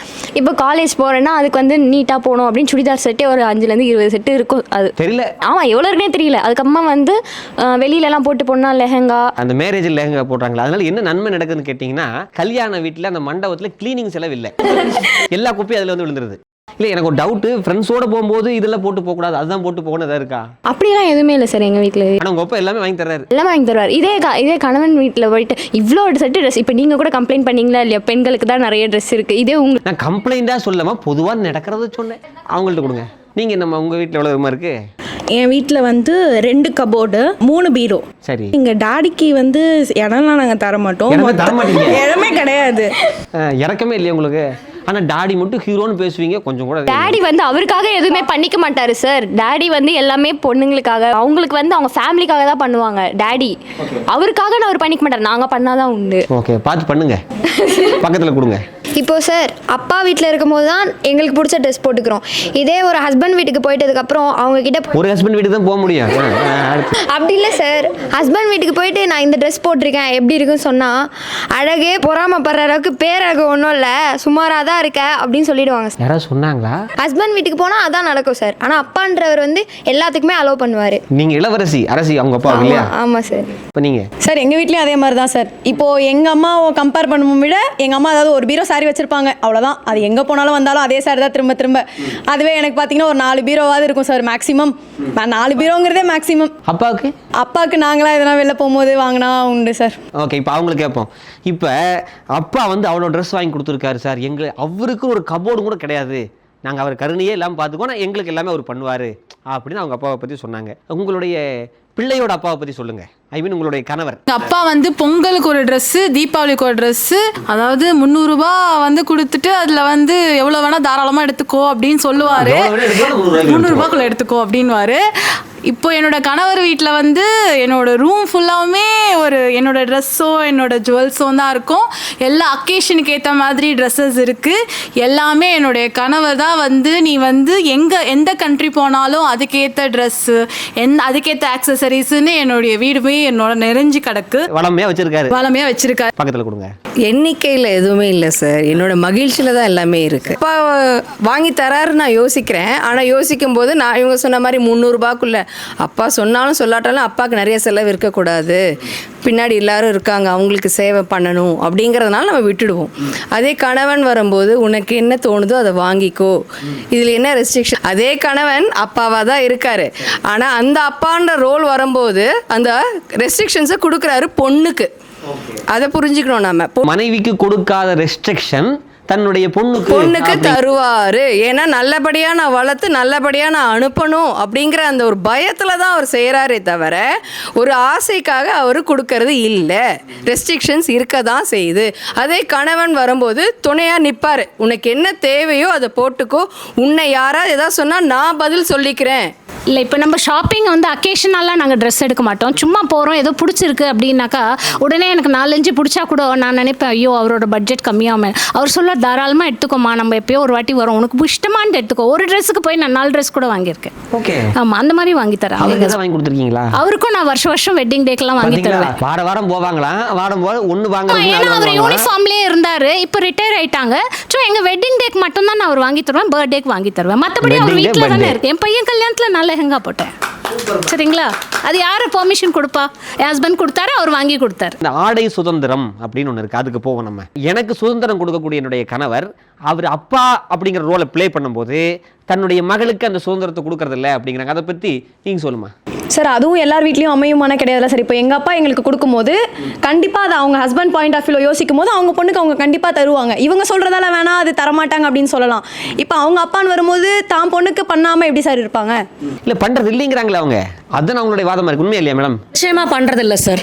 காலேஜ் படிக்கிற ஏஜில் இருக்கும்போது என்னோட சொந்தக்காரங்க ஒருத்தங்க கல்யாணத்துக்கு போகிறப்போ ரிசப்ஷனுக்கு நான் ஒரு கவுன் போட்டு போகிறேன். எங்கள் அப்பா வந்து எதுவுமே சொல்லலாம். எனக்கு ராத்திரி வந்து கேட்குறாரு, இப்படி ஒரு ட்ரெஸ்ஸை போட்டு நீ பாட்டுக்கு வந்து நிற்கிறியே, நாளைக்கு எல்லாரும் என்ன சொல்லுவாங்க அப்படின்னு. இப்போ இந்த ஞாயிற்றுக்கிழமை என்னோட இன்னொருத்த சொந்தக்காரங்க கல்யாணம் வருது. என் ஹஸ்பண்ட் நேற்று உட்காந்து சொல்லிட்டு இருக்கேன், ரிசப்ஷனுக்கு பேசாமல் சாரி கட்டிடுவாங்க. சி, ரிசப்ஷனுக்கு போய் யாராவது சாரி கட்டுவாங்களா? உன்ட்ட எத்தனை கவுன் இருக்குது, அழகாக ஒரு கவுன் போட்டு போகுது. அதுக்கு ஒரு காரணம் இருக்குது. இப்போ இருக்கிற லேடிஸு சேரீ கட்டுறேன்னு சொன்னால் 3 மணி நேரம் ஆகுது. நிஜமாங்க, ரெடிமேட் சாரி முதற்கொண்டு எல்லாமே வந்துருச்சு சார். ஆனாலும் எங்கள் கணவர்கள் எங்களுக்கு ஆடை சுதந்திரம் தராங்க. எங்களை பார்த்து அழகு பார்க்குறாங்க எங்களோட கணவர். அதாவது இது ஃபர்ஸ்ட் ஆஃப் ஆல் இந்த சுதந்திரம்ன்ற வார்த்தையே நான் வந்துட்டு மறுக்கிறேன். ஆக்சுவலாக கணவர் வந்துட்டு அந்த மனைவி வந்து அழகாக இருக்கணும், ப்ரெசன்டபிளாக இருக்கணும் அப்படின்றதுல வந்துட்டு ரொம்ப இம்பார்ட்டன்ஸ் கொடுப்பாங்க. ஓகே, அவங்க ஜோடியாக போகிறச்ச ஒரு ப்ரெசன்டபிளாக இருக்கணுன்ற பட்சத்தில் அதனால் வந்துட்டு எல்லா விதமான ஆடைகளுக்குமே வந்துட்டு கணவர் வந்துட்டு ஒத்துழைப்பு தராங்க, எல்லாமே போடலாம் அப்படின்னு சொல்லிட்டு. இதில் எதுவும் இந்த சுதந்திரம் அப்படின்னு ஆனால் அப்பாக்கள் கண்டிப்பாக பயப்படுவாங்க. ஏன்னா என் பொண்ணு வந்துட்டு இப்படி போகும்போது இப்போ ஸ்லீவ்லெஸ் போட்டுட்டு போகிறா அப்படின்னா இந்த ஆண் பார்த்து என்ன கமெண்ட் பாஸ் பண்ணுவான், இவன் உரசிடுவானோ, இவன் வந்துட்டு ஏதாவது தப்பான இடத்துல வந்துட்டு கை வச்சிருவானோ அப்படின்னு சொல்லிட்டு அப்பாக்களுக்கு பயம் இருக்கும். ஆனால் கணவன் என்ன சொல்லுவாங்க அப்படின்னா, எதுனாலும் வா பார்த்துக்கலாம், நான் இருக்கேன் பார்த்துக்கலாம், உனக்கு இது போட பிடிக்குமா போட்டுட்டு போ. அந்த ஒரு வார்த்தை போதுங்க. அப்பாவால் அந்த ஒரு வார்த்தை சொல்ல முடியல. ஏன் சொல்ல முடியல? எதுக்கு பயப்படுறாரு? யாரை பார்த்து பயப்படுறாரு? அவருக்கு ஒரு புஜபல பராக்கிரமம் இல்லாமல் போயிருக்கலாம் புருஷன மாதிரி. நீங்கள் சொல்லுங்கம்மா. சார், மேம் சொன்னாங்க அவங்க கணவர் தான் வந்து ஒத்துழைப்பாக இருக்காங்கன்ட்டு. இவங்க சொன்னதெல்லாம் கரெக்டு தான் சார். ஆனால் இவங்க சொன்னது இவங்க ஜென்ரேஷன் வேறு. இப்போ எங்கள் ஜென்ரேஷன் அப்பாலாம் அப்படி கிடையாது சார். அவருமே இப்படி தான் இருக்காங்க. நீங்கள் என்ன ஜென்ரேஷன்மா? நாங்கள் 2K கிட்ஸ் சார். இப்போ அப்பாக்கெல்லாம் வந்து ஒழுங்காக தான் சார் இருக்காங்க. எல்லாருக்குமே தெரியுது சார், பார்க்குறவங்க தான் ஒழுங்காக இருக்கணும். ஏன்னா இஷ்டத்துக்கு நான் இருப்பேன் அப்படின்னு இருந்தால் ஏற்றுக்க முடியாது இல்லைம்மா. ஏன்னா நம்ம ஊரில் ஒரு பழமொழி இருக்குது, முள்ளு மேலே சேலை விழுந்தாலோ சேலை மேலே முள்ளு விழுந்தாலோ சேதம் என்னமோ சேலைக்கு தான் அப்படின்னு சொல்லுவாங்க. அந்த ஒரு ப்ரொடெக்ஷன் உங்களுக்கு தரணுங்கிறதுக்காக அவங்க அப்பா அப்படி இருக்கலாரோ? அவங்க ஹஸ்பண்ட் வந்து அவங்க ட்ரெஸ் பண்ணுறதுக்கு எதுக்குமே எந்த ரெஸ்ட்ரிக்ஷனும் இல்லை அப்படின்ட்டு எங்களுக்கு கிரிட்டிசைஸ் பண்ணுறாங்க. இப்போ நான் வந்து 2K கிட்டான என்னையும், எங்கள் அம்மா 90s கிட் அவங்களையும், எங்கள் அப்பா 90s கிட் இவங்களை வச்சு நான் சொல்கிறேன் பாருங்கள். இப்போ எங்கள் அப்பா வந்து நான் சுடிதார் போடுறதுக்கு எதுவுமே சொல்ல, நான் வந்து வெஸ்டர்ன் ஜீன்ஸ் போட்டாலும் எதுவும் சொல்லலை, டாப் போட்டாலும் எதுவும் சொல்லலை. ஆனால் எங்கள் அம்மா பர்த்டேக்கு எங்கள் அம்மாவுக்கு ஆசைப்பட்டாங்கன்னு நான் சுடிதார் வாங்கி கொடுத்தேன். எங்கள் அப்பா வந்து ஒரே ஒரு இடத்த அதை போட விட்டார். அதுவும் எங்கள் அம்மா வந்து வெளியில் ட்ரிப் போனாங்க ஃபஸ்ட் டைம் கல்யாணம் ஆகி 20-25 வருஷம் ஆயிடுச்சு. இப்போ நான் அவங்கள ஃபோர்ஸ் பண்ணி போகணும் அப்படின்னு நான் எங்கள் அப்பா கிட்ட பெர்மிஷன் கேட்டு நான் கேட்டனால தான் எங்கள் அப்பா விட்டார். அதுக்கப்புறமா எங்கள் அம்மா அந்த ஒரு நாள் போட்டதோட அந்த சுடிதார் அப்படியே பீரோவில் இருக்குது. அம்மா கையில் கேட்கல, அவரே சொல்லி இதெல்லாம் அம்மா போட மாட்டாங்க அப்படின்னு ஒரே வார்த்தை. அதுக்கப்புறம் அம்மாவுக்கான டெசிஷனையும் கூட அப்பா தான் எடுத்தாரு. அப்படிங்கும்போது இந்த இடத்துல கொஞ்சம் அடி வாங்குதே கணவருங்கிறவரு கொஞ்சம் சரியில்லைன்னு. கணவன்னா ரெஸ்ட்ரிக்ஷன் தான் பண்ணுவான், நீங்க ஒரு முடிவுக்கு வரக்கூடாது. நான் சொல்ற பாயிண்ட் வேற. சொல்லுங்க. அப்பா ரெஸ்ட்ரிக்ஷன் பண்ணாலுமே எல்லாத்துக்குமே எல்லாம் ரெஸ்ட்ரிக்ஷன் பண்றது கிடையாது. எல்லா ஃப்ரீடமும் அவங்களுக்கு வந்து கொடுக்குறாங்க. உங்க அப்பா எப்படி ரெஸ்ட்ரிக்ஷன்ஸ் கொடுக்குறாரோ அதே மாதிரி சில விஷயத்துல கணவர் ரெஸ்ட்ரிக்ஷன் பண்ணா அது எங்களோட நன்மைக்காக பண்றாரு, அவ்வளவுதான். உங்க சைடுல அப்பானா என் சைடுல எனக்கு கணவர், அவ்வளவுதான். இப்ப உடை கலாச்சாரம் அப்படின்னு பார்க்கும்போது என்னதான் இருந்தாலும் கணவன் அவங்கள பாதுகாப்பேன் அப்படிங்கிற எண்ணம் இருக்கு. அப்பா என்ன பண்றாங்கன்னா அடுத்தவங்க என்ன சொல்லுவாங்க அப்படிங்கிறதுக்கு பெரும்பான்மையான, ஏன்னா அவங்க எல்லாத்தையும் சார்ந்துதான் வாழ்ந்தாகணும். உங்களுக்கு கல்யாணம் பண்ணி கொடுக்கணும், மாமனை கேட்கணும், மச்சான கேட்கணும், அது பெரியப்பா கேட்கணும், சித்தப்பா எல்லாத்தையும் கேட்கணும். ஆனா உங்களுக்குன்னு வரும்போது நான் ஒருத்தர் இருந்தா போதும் அப்படிங்கிற எண்ணம் அவங்களுக்கு இருக்கு. வானவில் தொலைக்காட்சியினுடைய அழைப்பை ஏற்று வந்திருக்கக்கூடிய சிறப்பு விருந்தினர் பேராசிரியர் முனைவர் பழனி அவர்களை வருகின்ற வரவேற்கிறோம். வணக்கம். சாப்பாடு அப்படிங்கும்போது இங்கிருந்து தொடங்கலாம். நீங்க பேசுங்கம்மா. அதாவது உங்களுக்கு எத்தனை வகையான உணவுகள் செய்ய தெரியும்? நான் எல்லாமே சமைப்பேன். சாம்பார் சாதம், தயிர் சாதம், ஃப்ரைட் ரைஸு, சிக்கன் ரைஸு, அப்புறம் பிரியாணி, இட்லி, வடை, பூரி, பொங்கல் அப்படின்னு எல்லாமே செய்வேன். மைக் இருக்குன்னு அடிச்சு விடாதம்மா. நிஜமா செய்வேன் சார். உண்மையாக செய்வேன். சாம்பார் சாதத்துக்கு இன்கிரீடியன்ட் சொல்லு. சாம்பார் சாதத்துக்கா சார்? எது சாம்பாருக்கு சொல்லவா இல்லை ரெண்டுத்துக்கும் சேர்த்து? சாம்பார் சாதம் எப்படி செய்யும்? ஃபஸ்ட்டு பருப்பை ஊற வச்சுக்கணும். சாம்பாருக்கு போடுற பருப்பு, தோரம் பருப்பு, என்ன பருப்பு வேணுமோ நமக்கு ஊற வச்சுக்கலாம்.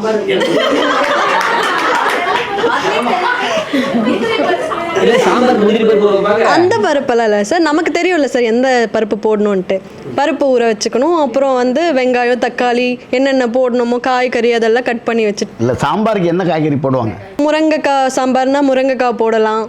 பீன்ஸ் சாம்பார் இருக்கு. அப்புறம் மீன் சாம்பாரா? மீன் சாம்பார் இல்லை, அவருக்கு மீன் சாம்பார்னு கேட்டிருக்கேன். அதான் எல்லா காயும் போட்டு கூட நல்ல சாம்பார் வைக்கலாம். சூப்பராக இருக்கும். சூப்பரா இருக்கும். சாப்பிட்டா எப்படி இருக்கும்? சாப்பிட்டாவும் நல்லா தான் சார். சரிம்மா, சாம்பார் தனியாக வச்சுட்டேன். அப்புறம் அடுத்து சாப்பாடு தான் சார். சாப்பாடு வச்சு கிளறி கொடுத்துருவியா? கிளறி எல்லாம் இல்லை, சாப்பாடு தனியாக வடிச்சு சாம்பார் தனியாக வடிச்சு ரெண்டுத்தையும். சார் கேட்டது சாம்பார் சாதமே தவிர சாம்பார் சாதம் இல்லை. தங்கப்ப தக்கம் இல்லை, தங்க பதக்கம். ஓகே. உனக்கு என்னென்னலாம் செய்ய தெரியுமா? சார் எனக்கு நான்வெஜ்னா ரொம்ப பிடிக்கும். அதனால் நான்வெஜ் செய்வேன். நண்டு செய்வேன், ப்ரான் செய்வேன், fish, chicken 65, chicken biryani, mutton gravy. சமைச்சு தருவியா இல்லை சமைச்சு சாப்பிட்ருவியா? சமைச்சு தருவேன். சமைச்சு தருவேன்? தருவேன் சார். சாப்பிட மாட்டேன். சாப்பிடுவேன். இல்லை சார், எல்லாருக்கும் சமைச்சு தந்துட்டு நான் சாப்பிடுவேன். பொதுவாக சமைக்கிறவங்களுக்கு சாப்பிடும்போது கொஞ்சம் ஹெசிடேஷனாக இருக்குன்னு சொல்லுவாங்க. எனக்கு இருக்காது. அதெல்லாம் இருக்காது. ஏன்னா எனக்கு பிடிச்சதுன்னு நான் சமைச்சு கற்றுக்கிறேன். அதனால எனக்கு என்னைக்குமே அந்த மாதிரி. உன்னை பார்த்தாலே தெரியுதுமா. இந்த பக்கம் கேட்டலாம் கேளுங்க. இப்போ மகள்கள், இப்போ நீங்கள் மனைவிகள், நீங்கள் வந்து யார் அதிகமாக சமைப்பீங்க டிஷ்? அவர் என்ன பண்ணுவார்னா காலையில எழுப்பும் போதே பெட் காஃபியோட வந்து எழுப்புவார். திருமணத்துக்கு முன்னாடி அவருக்கு சுடு தண்ணி கூட வைக்க தெரியாது. மனைவி மேல இருக்கிற பாசத்தினாலையும் அக்கறையாலையும். பயத்தாலையா? பாசத்தால சார். இல்ல உங்களுக்கு என்னென்ன சமைக்க தெரியும் மேம் சொல்லுங்களேன். South Indian, north Indian. என்ன ரெஸ்டாரண்டா நடத்தவா? மேடம் உங்களுக்கு வீட்டில் என்ன சமைப்பீங்க? சாம்பார் சாதம், ரசம். சாம்பார் சாதம் இல்லை, சாம்பார் சாதமும் தெரியும், சாம்பார் சாதமும் தெரியும், பிசிபெலே பாத்தும் தெரியும், வாங்கி பாத், பிசிபெலா பாத். மேடம் உங்கள்கிட்ட நான் கேட்கறது, உங்க சமையல் உங்க குழந்தைக்கு பிடிக்குமா? ரொம்ப பிடிக்கும். என் வீட்டுக்கார சமையலும் பிடிக்கும், என்னோட சமையல் பிடிக்கும் சார். உங்க பிள்ளைகளை கேட்டாதான் தெரியும். முன்னாடி கொடுங்க. முன்னாடி ஆக்சுவலாக ஹாஸ்டலில் வளர்ந்த பொண்ணு. கல்யாணத்துக்கு அப்புறம் என் ஹஸ்பண்டோட ஹெல்ப்பும் இருந்து இனிஷியலாக அவர் சொல்லி கொடுத்து நல்லா சமைக்க ஆரம்பிச்சிட்டேன். இப்போ என்னோட சமையல் அவருக்கு ரொம்ப பிடிக்கும், என் குழந்தைக்கு அதை விட ரொம்ப பிடிக்கும். இன்னைக்கு என்ன சமைக்கணும் அப்படின்னு டெசிஷன் எடுக்கிறது உங்கள் அம்மா. ஆனால் எங்கள் வீட்டில் நாங்கள், அதாவது உங்கள் கணவர் சமைக்கிறது நீங்கள் டெசிஷன் எடுப்பீங்க? இல்லை, நானும் கணவரும் சேர்ந்து சமைப்போம். இப்போ எதுக்காக இந்த தலைப்பை இப்போ இதை எடுத்துகிட்டு வந்தோம்? நான் சமையலை பற்றி பேசணும்னா, ஒரு பெண் வந்து சூடு பற்றக்கூடாது, சமையல் அறைக்குள்ளேயே போகக்கூடாதுன்னு ஒரு அப்பா நினைக்கிறார். இப்போ இத்தனை பெண்கள் இருக்காங்கன்னா நீங்களா விரும்பி சமைக்கிறீங்க. அம்மா சொல்லும்போது அவள் சமையல் கற்றுக்கிட்டு போகிற வீட்டில் நானா போய் செஞ்சுக்கிட்டு இருக்க முடியும் அப்படின்னு ஒரு எல்லா அம்மாவும் கேட்பாங்க. அப்பா என்ன சொல்லுவார், இங்கே இருக்கிற வரைக்கும் அவள் எதுக்கு போகணும், இதை சுட்டுக்கிட்டு என்ன பண்ணுறது அப்படின்னு சொன்னாப்பா. இல்லைப்பா நான் வந்து ஹோட்டல் மேனேஜ்மெண்ட் படிக்கிறேன், சமையலை பற்றியே படிக்கிறேன் அப்படின்னு சொன்னால் போ அப்படின்னு சொல்லுவார். இதே அந்த டெசிஷன் இங்கே கணவர் வந்து சமைன்னு சொல்லுவாரா இல்லை சமையல் போய் படிச்சுக்கோ உன்னை வளர்த்துக்கோ அப்படின்னு கணவர் சொல்லுவாரா? அதுதான் எங்கள் கேள்வி. இப்போ எனக்கு கணவர் தான். இப்போ எங்கள் வீட்டில் வந்து பார்த்தீங்கன்னா கணவர் நாங்களும் 2 பேரும் சேர்ந்து சமைப்போம். அதுதான் என்னோட. அவர் காய்கறி வெட்டி தருவாரா? கண்டிப்பா சார். கண்டிப்பா. நீங்க பேட்டியோ இல்ல அவர் சமைப்பாரா? அவர் வந்து சமைப்பாரு. நீங்க வெட்டி தருவீங்க, நீ காய்கறி அலசி தருவீங்க, அவர் சமைச்சிருவாரு. இல்ல சார், அவருக்கு சுத்தமா சமையல் பத்தி தெரியாது. நான் சமைக்கிறது பார்த்து என் மேல இருக்கிற அன்பால அவர் கத்துக்கிட்டாரு. வந்து இப்ப அவர் கை கால் சுட்டு கத்துக்கிட்டாரு. அந்த அளவுக்கு நான் விடல. இல்ல நீங்க தான் மேடம் சொன்னீங்க சூடு வச்சிட்டீங்களோ? அதுதான் சார், அன்பு இருந்தா வாலண்டரியா வருவாங்க. டெய்லி அன்பா இருக்க முடியாது மேடம். ஒரு நாள் 2 நாள் அன்பா இருக்கலாம். டெய்லி வந்து அன்பாவே வந்து சமைக்க முடியாது. பல நாள் வெறுப்பாதான். நோ டயர்டா இருக்கும் போது இட் இஸ் நாட் ரிக்வயர்ட். நானும் அவரை வந்து இது பண்ண மாட்டேன். Feel of love, understanding. நான் வந்து இப்போ என் அப்பாவை பற்றி பேச போகிறேன். ஆனால் அப்பாவா இல்லை, கணவனா. அதாவது 35 வருஷத்துக்கு முன்னாடி புதுக்கோட்டைன்ற ஒரு சின்ன ஊரில் எங்கள் அம்மா வேலை பார்த்துட்டு இருந்தாங்கன்ற ஒரே காரணத்தினால எங்கள் அப்பா, நீ 3 வேளையும் சமைக்கணும்னு அவசியம் கிடையாது, வேலையில் நீ பெரிய ஆளாகு, வீட்டு சமையலுக்கு ஆள் வைக்கலான்னு சொல்லி 35 வருஷத்துக்கு முன்னாடி அருமையான கணவனா எங்கள் வீட்டில் எப்போவுமே சமையலுக்கு ஆள் தான். இதை நான் என் கணவன்கிட்ட சொன்னப்போ, அம்மா கையில் மட்டுமே சாப்பிட்டு வளர்ந்த குழந்தையான எங்கள் கணவன் இன்னைக்கு சமையலுக்கு ஆள் வச்சு தான் எங்கள் வீட்லேயும் சமைக்கிறோம். ஏன்னா நான் வேலை பார்க்குறேன்றதுனால. நீங்கள் சமைச்சு கொடுக்குறீங்க, நீங்கள் ஏதோ டிஷ் செய்கிறீங்க, அப்போ வந்து இது எனக்கு சாப்பிட்டு பாருங்க நல்லா இருக்கான்னு கேட்பீங்கல்ல? நிச்சயமா சார். என்னைக்கா வேலைக்காரம்மா வந்து கேட்குமா? கேட்க மாட்டாங்க. ஏன்னா அவங்களுக்கு டியூட்டி அது, அவங்க சமைச்சு கொடுத்துட்டு அவங்க போயிடுவாங்க.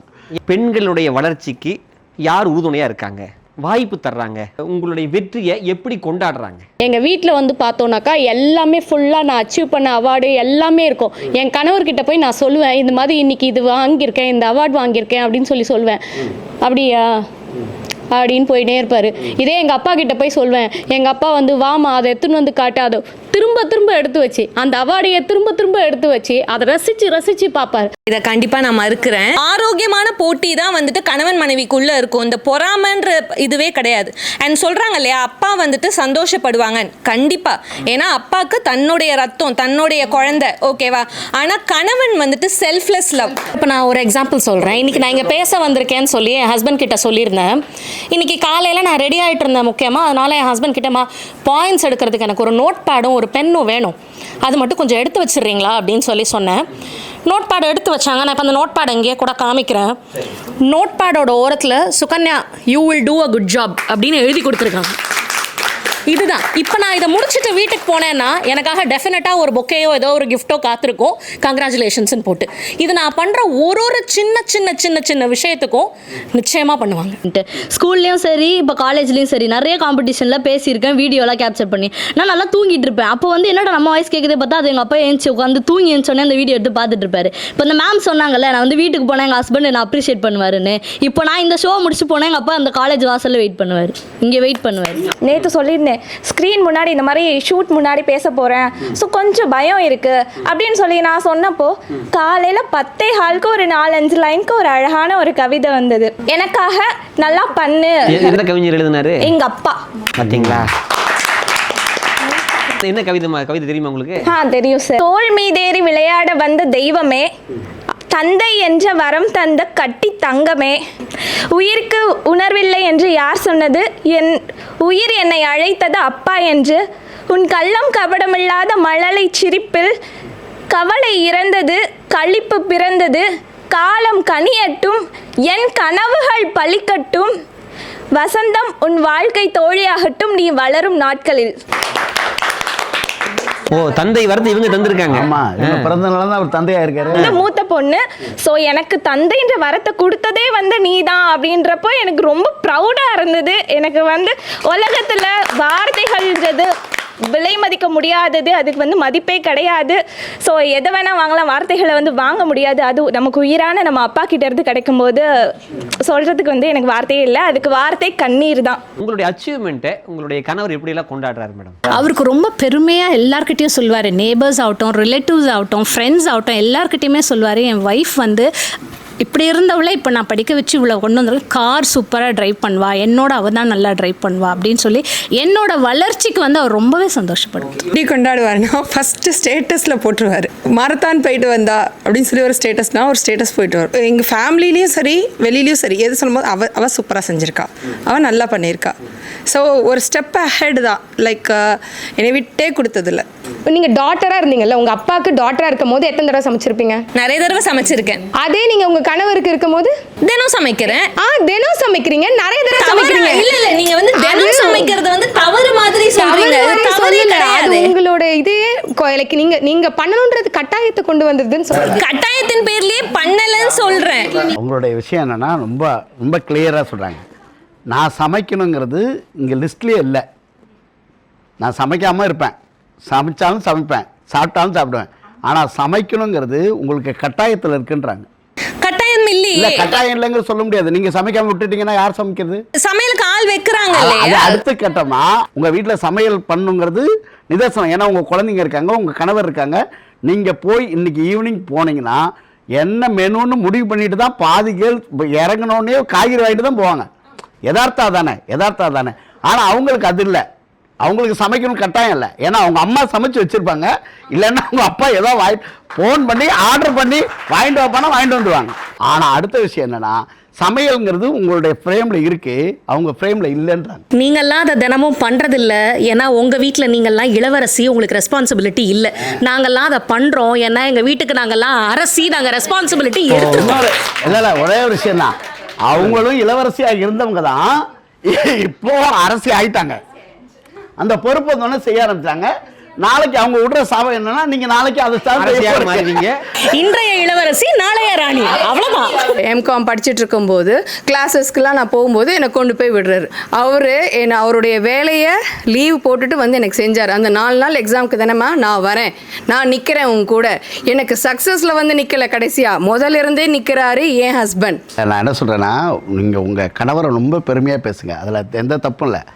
ஆனால் ஒரு அப்பா எத்தனை ஆண்டு காலம் ஒரு எல்கேஜிலேருந்து +2 வரைக்கும் ஒரு பையனை கூட தனியாக அனுப்புவார்.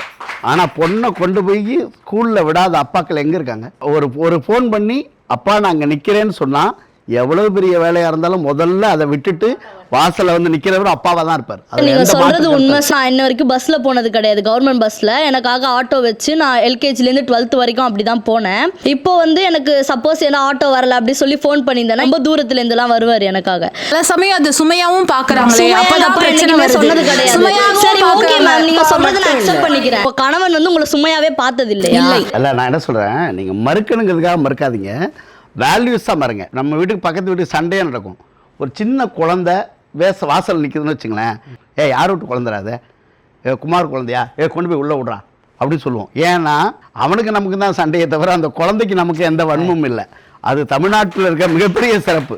நான் என்ன சொல்கிறேன், இப்போ உங்களுக்கு 25 வயசு வரைக்கும் 30 வயசு வரைக்கும் தான் ஒரு பேம்பர் பண்ண போகிறாரு ஒரு அப்பா.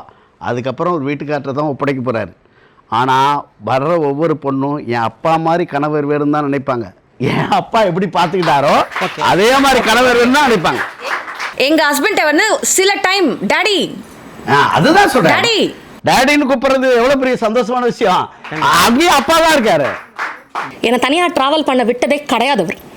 எங்கேயுமே என்னை தனியாக ட்ராவல் பண்ண விட்டது கிடையாது. நான் எங்கே போகணுன்னாலும் காரோட வந்து வெயிட் பண்ணுவார், அவர் தான் கூட்டு போவார். ரொம்ப ஆசைப்பட்டு ஒரே ஒரு தடவை ட்ரெயினில் நான் தனியாக ட்ராவல் பண்ணிக்கிறேன்னு சொல்லி கேட்டப்போ நான் இப்படி காலடியை கூட எடுத்து வெளியே வைக்கல, பேக் நீட்டு பேக் கொடு அப்படின்ட்டு நின்றுட்டு இருந்தார் வாசலில். ஆனால் அதே அப்பா நான் 25 வயசாக இருக்கும்போது இறந்து போனார். அதுக்கப்புறம் நான் தனியாக தான் ட்ராவல் பண்ணி ஆகணும், எனக்கு வேறு வழி இல்லை. எனக்கு எப்படி போகணுன்னு தெரியல. நான் போனப்போ நான் அழுதுட்டு இருந்தேன். ட்ரெயினில் பஸ்ஸில் உட்காந்து நான் அழுதுட்டு இருந்தேன். ஐயோ இப்படி உட்காந்து போகிறோமே, நம்ம அப்பா நம்மளை ஒரு நாள் கூட இப்படி விட்டது கிடையாதுன்னு நான் உட்காந்து அழுதுட்டு இருந்தேன்.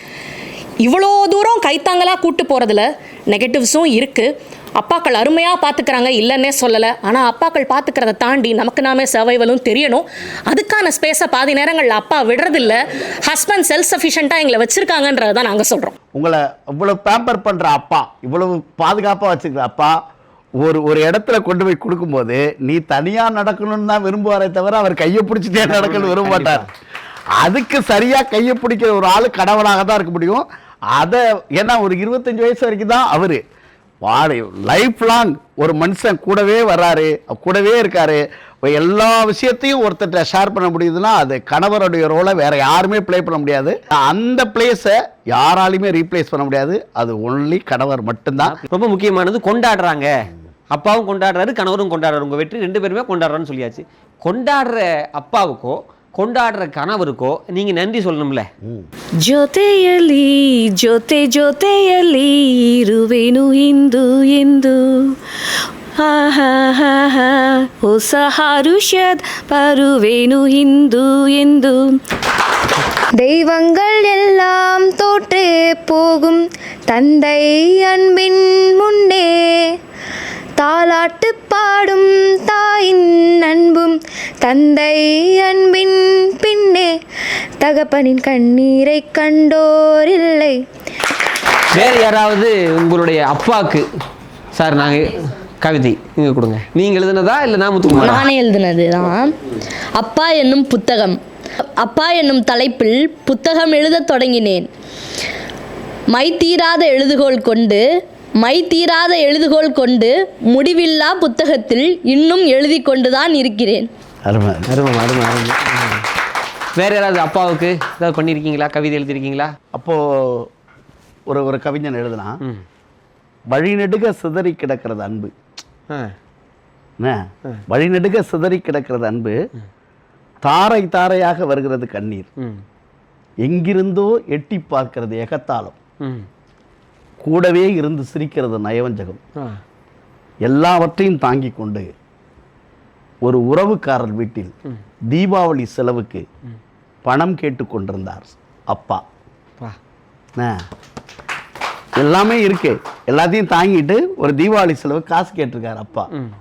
தியாகிகளின் வரிசை அப்பாவிடமிருந்தே தொடங்குகிறது. எழுதுனது யார் தெரியுமா? நான் தான்.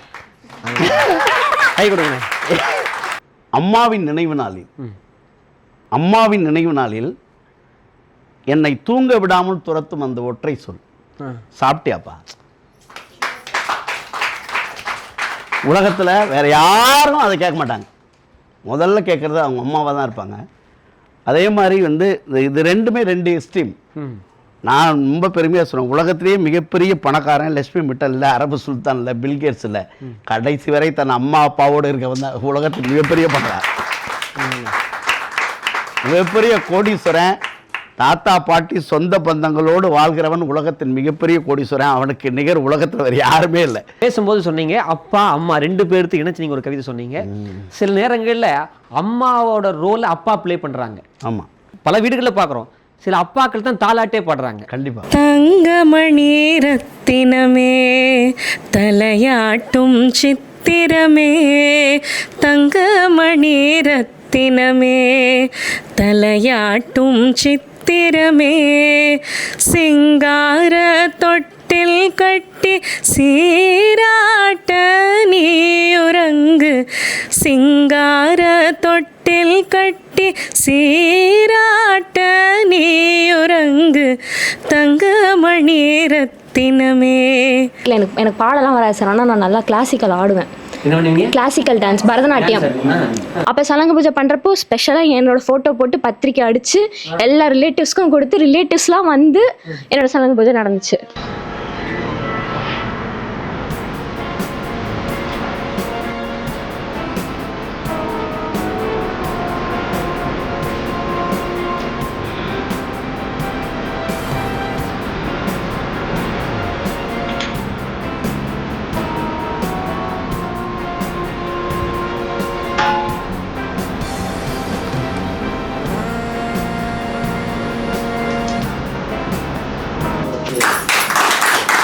அதுக்கப்புறம் பொண்ணு +2 போயிட்டான்னு நிறுத்தியிருப்பாரு சார். பெண்ணை விட ஆண் குறைவாக பிடிச்சது என்ன தப்பு? ஆனால் அந்த மென்டாலிட்டி ரெண்டு பேர்த்திட்டையும் இருக்குது. கணவன்கிட்ட இருக்குது, ஒரு தந்தை கிட்ட இருக்குது. இந்த கல்யாணம் பண்ணி கொடுக்குற இடத்துல மாப்பிள்ளை ₹1 அதிகமாக சம்பளம் வாங்கணும், சம்பாதிக்கணும். பெண்களே சொல்லுவாங்க, என்னை விட அவர் கம்மியாக படிச்சிருக்காருங்க, அவன் நான் கட்டிக்க முடியாதுன்னு சொல்லுவாங்க. அவர் நிறைய சம்பாதிச்சா கூட ஒரு ஒன்றுமே படிக்கல, அவருக்கு டீசன்சி தெரியாதுன்னு சொல்கிறதுக்கான காரணம் வந்து சொசைட்டியில் இருக்க ஈகோ கிளாஷ் தான் சார். இப்போ எப்படி நினைப்பாங்கன்னா, ஹஸ்பண்ட் நம்மளை விட கம்மியாக படிச்சிருக்காங்க, நம்மளோட கம்மியாக சேலரி பொண்ணு நினைக்க மாட்டாங்க. சொசைட்டி இப்ப பேசுவாங்க, சொசைட்டில பேசுவாங்க, அந்த பொண்ணே நல்லா சம்பாதிக்குது, இந்த பையன் என்ன இவ்வளவுதான் சேலரி வாங்குறான். பெருமையாக சொல்லிக்கிறீங்க நாங்கள் 2K கிட்ஸுன்னு. அப்போ சொசைட்டி ஏதாவது சொல்லுவாங்க, நீ ஏன் இப்போ சொசைட்டியை கொண்டு வரீங்க? இவ்வளோ இப்போ டாபிக் பேசும்போது சொசைட்டியை நீங்கள் சொல்லவே இல்லையே. படிப்பில் கம்மியான, சம்பளத்தில் கம்மியான ஒரு பையனை கட்டிக்கிறதுக்கு இப்போ இருக்கக்கூடிய 2K கிட்ஸ் பெண்கள் தயாராக இருக்காங்களா? தயாராக தான் சார் இருக்கோம். இங்கே இருக்கிற பெரும்பாலானோர் தயாராக தான் இருக்கோம். நீங்கள் தான் அந்த ஸ்டேட்மெண்ட் சொன்னீங்க, லைக் எங்கள் தகப்பனார் வந்துட்டு கூடுதலாக படிச்சுட்டேன் அப்படின்னா நான் வந்துட்டு என்ன சொல்லலை. அம்மா சொன்னாங்க, கூட இருக்கிற அண்ணனுங்களும் வந்து டிகிரி முடிக்கல, நீ முடிச்சிட்ட, இப்போ நீ பிஜி பண்ணால் சொசைட்டி சொல்லும் பொண்ணை மட்டும் படிக்க வைக்கிறாங்க, பையனை படிக்க வைக்கல. அப்புறமா கல்யாணம் பார்க்கும்போது அந்த காலத்துலலாம் அவ்வளோவா படிச்சிருக்க மாட்டாங்க, சரிங்களா? அப்போ நீ படிச்சினா உனக்கு ஈக்குவலாக பார்க்கணும், உனக்கு ஹையாக பார்க்கணும்னு சொல்லி தான் என் படிப்பை ஸ்டாப் பண்ணாங்கன்னு நான் சொன்னேன். ஓகே, அப்ப அந்த ஜெனரேஷன் பேச்சே வரக்கூடாது மேம். ஏன்னா 70s ஜெனரேஷன்ல தான் நீங்க தான் அப்படி ஆரம்பிச்சிருக்கீங்க. இப்ப நீங்க பேசுறது 20s கிட்ஸ். அவர் சொன்னதுக்கு நீங்க பதில் சொல்லியே, ஒருத்தர் 2 பேர் கை தூக்குறீங்க, அது உண்மையா? நீங்க உங்களோட கம்மியா படிச்சவரை கல்யாணம் பண்ணிப்பீங்களா, இல்ல கம்மியா சம்பாதிக்கிறவரை எத்தனை ஷோல நம்ம பார்த்துருக்கோம். எல்லா பெண்களும் எனக்கு இவ்வளோ சம்பாதிக்கணும், எனக்கு இந்த இது கொடுக்கணும் அப்படின்றாங்க. அதனால உண்மையா? மேடம், நான் லா ஸ்டூடெண்ட் மேடம், ஓகேங்களா? 5 இயர்ஸ் நான் படிச்சிருக்கேன், ஓகேங்களா? என் கணவர் என்னை விட கம்மியான நிலையில சம்பாதிச்சாலும் அவருக்கு ஊண்டுகோலா இருந்து நான் தூக்கிட்டு வர நான் ரெடி. ஜென்ரேஷன் நீங்களே பேசுறதுனால நானும் ஒன்று கேட்குறேன். இங்கே 70s 80s 90s 2K கூட உட்காந்துருக்காங்க. இங்கே இருக்கிற முக்காவாசி பேர் அவங்க அப்பா கை காமிச்ச பையனை கண்ணை மூடிட்டு கல்யாணம் பண்ணாங்க. உங்களில் எத்தனை பேர் உங்க அப்பா காமிக்கிற பையனை கண்ணை மூடிட்டு கல்யாணம் பண்ணுவீங்க? மேடம் ஒரு நல்ல கேள்வி கேட்டாங்க. நான் உண்மை, அவங்க என்ன படிச்சிருந்தாலும் அவங்க ஹஸ்பண்ட் இவர் தான் முடிவு பண்ணிட்டாங்கன்னா உடனே கல்யாணம் பண்ணிக்கிற ஜென்ரேஷனாக போன ஜென்ரேஷன் இருந்தது உண்மை. ஆனால் இந்த ஜென்ரேஷன் இருக்க வேண்டிய அவசியம் இல்லைன்றேன் நான். அப்பா ஏதாவது ஒரு கஷ்டத்துலையோ அல்லது உங்கள் சார்ந்த விஷயத்துலையோ ஏதாவது அழுதுருக்காரா? ஒரு 4 வருஷம் 5 வருஷமா நான் அப்பா கூட இருந்து வளர்ந்ததில்லை. ஆனாலுமே அம்மா மூலியமாக நாங்கள் பேசுவோம். என்னன்னா என்ன அப்படின்ற அளவுக்கு எங்கள் அம்மா கிட்ட வந்து நான் எதனாலும் சொல்லிடுவேன். எங்கள் அம்மா போய் அப்படியே எங்கள் அப்பா கிட்ட சொல்லுவாங்க, இந்த மாதிரி உன் பொண்ணு இவ்வளோ ஆசைப்படுறா, அவளுக்குள்ள நிறைய டேலண்ட் இருக்குது, அவள் எதுனாலும் கலந்துப்பா அப்படின்ட்டுன்னு. எங்கள் அப்பா எனக்கு, நான் பேச மாட்டேன் எங்கள் அப்பாட்ட, ஆனால் எங்கள் அப்பா எனக்கு ஃபோன் அடித்து இந்த மாதிரி உங்கள் அம்மா சொன்னா, உனக்கு என்ன பிடிச்சிருக்குதோ அதெல்லாம் செய், உனக்கு யாரும் தடை சொல்ல மாட்டாங்க, யாராவது சொன்னா நீ அவங்களை கண்டுக்கிற. எங்க இருக்காங்க? துபாயில் இருக்காங்க சார். என்ன ஒர்க் பண்றாங்க? லேபரா தான் சார், ஒரு கம்பெனியில் டெய்லி ஒர்க்கராக ஒர்க் பண்ணுறாங்க. நீங்க ஒரே பொண்ணா? ஆமாம் சார், நான் ஒரு பொண்ணு, அண்ணன் ஒன்று சார். அந்த மாதிரி நேற்று நான் சொன்னேன் அவங்களுக்கு வந்து அங்கே 12 இருக்கும் போல், நான் இங்கே 2:30 சார் டைமு. எனக்கு வந்து நான் இந்த மாதிரி சொன்னிட்டு போனதுக்கப்புறம் நீ என்ன ப்ரிப்பேர் பண்ண என்னன்னு எனக்கு தெரியல, நான் வந்து எழுதி வச்சு உனக்கு அனுப்பியிருக்கேன், அதை எப்படி பேசணும்னு நான் ஒரு வாய்ஸ் நோட்டாக போடுறேன், நீ அப்படியே பார்த்துட்டு போயிட்டு பேசு. அதுதான் அப்பா உங்களுக்கு பண்ணியிருக்காங்க? ஆமாம் சார். அவங்க ஒரு லேபரா ஒர்க் பண்ணுற உங்கள் அப்பா அவங்க டியூட்டியை முடிச்சுட்டு வந்துட்டு எனக்காக வந்து அந்த பாயிண்ட்ஸ் எழுதி அனுப்பிட்டு, அதை நான் பேச தெரில அப்படின்னா எனக்காக அந்த வாய்ஸ் நோட்டும் போட்டுட்டு, இந்த மாதிரி நீ பார்க்குறியா பார்க்கலையா எனக்கு தெரியல, தூங்கியிருப்ப போல, ஏன்னா மணி இப்போவே 2 ஆகுது, அங்கே 2 ஆகும், இங்கேயே 12 ஆகுது, நீ பார்த்துட்டு என்ன இதுன்னு காலைல பேசு, பார்த்து நல்லபடியாக பேசு, உன்னால் முடியும் நான் நம்புகிறேன், நீ நிறைய பேசியிருக்க, உன்னை யாருமே இது வரைக்கும் எதுவும் தம்பிக்கு உடம்பு முடியல, அவனுக்கு கேன்சர், என்னுடைய ஸ்டெம் செல் அவனுக்கு மேட்ச் ஆச்சு, 1 வாரம் நான் அட்மிட் ஆகணும். எனக்கு தைரியம் கொடுத்தாரு, வேறு எங்கேயும் டோனருக்கெலாம் போகாத, அக்காது ஃபஸ்ட்டு மேட்ச் ஆகுதான்னு பார்க்கலான்னு உறுதுணையாக இருந்தது ஃபஸ்ட்டு அவர். 1 வீக் ஹாஸ்பிட்டலில் நான் இருக்கும்போது அந்த ப்ராசஸை பேர் பண்ண முடியல, தைஸில் கொஞ்சம் ஒர்க் பண்ணாங்க. அந்த நைட் என்னால் பேர் பண்ணவே முடியல, என்ன தான் நம்ம டெலிவரி பார்த்துருந்தாலும் அந்த பெயின் முடியல. நான் இந்த பக்கம் அழறதை பார்த்து வெளியே போய் அவரை உட்காந்து அழ ஆரம்பிச்சிட்டார். என் பொண்டாட்டிக்கு நான் தப்பாக சொல்லிட்டேனோ, டோனராக இருன்னு சொல்லிட்டேனோ, அந்த அவளால் தாங்க முடியலையே, நிற்க முடியுமா தெரியலையே, என் தங்க கூட இருக்கா என்னோட, அவளால் சமாதானம் சொல்ல முடியல அவளுக்கு, மாமா கிட்ட, அதை என் ஹஸ்பண்ட் கிட்ட அவ்வளோ அழுதார் அவர். அதாவது நல்லபடியாக 2 பேருமே வெளியே வரணும். வேறு அவரும் ஒரு டயபெட்டிக் பேஷண்ட், ஆனால் அதை பற்றிலாம் யோசிக்காமல் நான் நல்லபடியாக வரணும், அவனும் நல்லபடியாக வரணும்னு ப்ரே பண்ணிவிட்டு வெளியே நின்றுட்டு இருந்தார் சாப்பிடாமையே. அந்த ஒரு தருணம் என்னால் லைஃப்பில் மறக்கவே முடியாது. இந்த மாதிரி ஒரு சுச்சுவேஷன்லேயும் அவர் கை கொடுத்ததுக்கு நான் இறைவனுக்கு நன்றி சொல்கிறேன். கடைசி காலகட்டம் தான் ரொம்ப முக்கியம். இந்த அம்மா அப்பா இல்லாத ஒரு காலகட்டங்கிறது, ஒரு அம்மாவை நினைத்தால் அழத் தோன்றுகிறது, அப்பா என்கிற தெய்வத்தை நினைத்தால் இருகை எடுத்து தொழ தோன்றுகிறதுன்னு எழுதிப்பார். ஆனால் மாப்பிள்ளை கையை பிடிச்சிட்டு அப்பா சொல்லுவார், என் பொண்ணு பத்திரம்ப்பா, அதான் அப்பாவோட ரோல். அதே மாதிரி வெள்ளிக்கிழமை எங்கள் அப்பா அம்மா ஃபோட்டோவுக்கு பூ வைக்கிறது என் ஹஸ்பண்ட் தான். எனக்கு பெருசாக சாமி கும்பிட்ற பழக்கம் கிடையாது, ஆனால் கிளம்பும்போது எப்போயுமே என் ஹஸ்பண்ட் சொல்லுவார், அப்பா அம்மா ஃபோட்டோவை அது தொட்டு கும்பிட்டு போ. அதனால் அந்த விதமான ரெஸ்பெக்ட் வந்து அவருக்கு மானசீகமாக டெஃபினட்டாக என்றைக்குமே எங்கள் அப்பா அம்மா மேலே இருக்குது. மாப்பிள்ளை சிவப்பா என்று அம்மா பார்ப்பாங்க, என்ன என் பெண்ணின் கண்ணம் சிவக்கிறதா என்று தான் அப்பா பார்ப்பார். என் பொண்ணுக்கு பிடிச்சிருக்கா, அவ்வளோதான் அப்பாவோட ரோல். கல்யாணம் பண்ணுவாங்க, நிறைய நகை போட்டிருக்கோம், வாசல் வர வந்து சொல்லுவாங்க, அம்மா நகை பத்திரம் டி, ஒரு பவுன் 1.5 லட்சம் இல்லையா. இவங்களுடைய கனவை நினைவாக்குவதற்கு உறுதுணையாக இருப்பது. இது கன்க்ளூஷனுக்கு வரலாம். இதை பற்றி உங்களுடைய கருத்துக்களை சொல்லுங்களேன். ஒரு குழந்தை படுத்திருக்கு, இந்த குழந்தைய அணைச்சி தந்தை படுத்திருக்கார், இந்த இருவரையும் அணைச்சி தாய் படுத்திருக்கார். இந்த ஃபோட்டோ காப்பிக்கு எவ்வளோ கொடுக்கலாம் அப்படின்னா, சங்க இலக்கிய புலவன் சொல்கிறான், உலகத்தையே பரிசாக கொடுத்தாலும் ஈடாகாதுன்னு சொல்கிறான். ஒரு நல்ல மகளாக இருக்கிறதுங்கிறது, நல்ல கணவனோடு வாழ்கிறது தான் அப்பாவுக்கு பெருமை.